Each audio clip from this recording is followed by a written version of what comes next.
Pope Francis's coffin has now arrived at St. Mary Major, his final resting place. Our Dina Bair has been in Rome all week, and right now she's live outside St. Peter's Square, where thousands witnessed his funeral. Hi, Dina. Hi, Jewel and Sean. I don't know if you got to see it, but the makeshift Pope mobile that was carrying Pope Francis was essentially a pickup truck. That is the humble man that he was as he made his way to his final resting place at St. Mary Major. St. Peter's Square, pretty empty right now. Just a few people left in the square after a huge crowd showed up. We're told 80,000 filled the square here for a solemn funeral mass in honor of Pope Francis. At the end, the crowd clapped in unison as the pallbearers with white gloves tilted the casket toward them.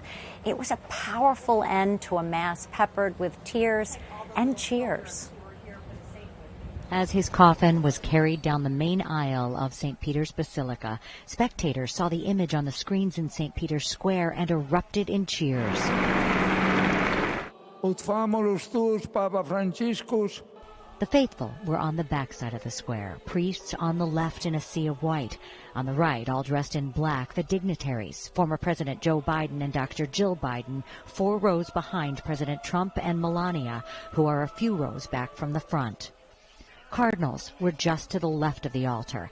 As they processed in, among the men in red is the next pope. Sounds of the Sistine Chapel choir singing for the Pope a final time echoed through the crowd. Then the first reading in English. 28-year-old Kelsey Gussie, a journalist with Vatican News, who went to Mount St. Mary's University. That everyone who believes in him receives forgiveness of sins through his name.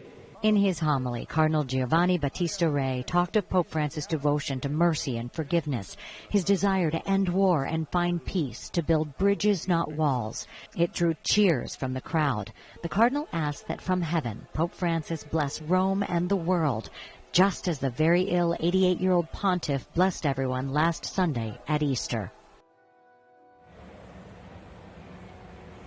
When the Pope's casket arrived at St. Mary Major, he was greeted by a group of poor people, exactly as he would have wanted it. Such a humble man who gave so much and believed so much in helping the poor and the needy. It was a day of ceremony and a celebration of life, the life of a man who gave everything until his last breath, Pope Francis. Covering the funeral for Pope Benedict as well.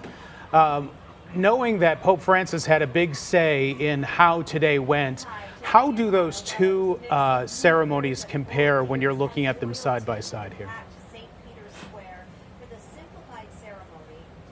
Very different because it was more simple in essence. I mean, he drove in that pickup truck. He was also in a simple wooden casket. Had people be able to be up close with him. Typically, the Holy Fathers are buried here, so the people don't get close enough.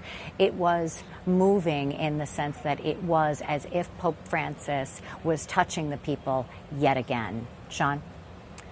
All right, Dina, thank you so much for your thorough coverage today and this entire week. We will hear more from you coming up in our next hour. You can stay with WGN for the latest remembrances on Pope Francis and the next steps in choosing a new pope in the coming weeks.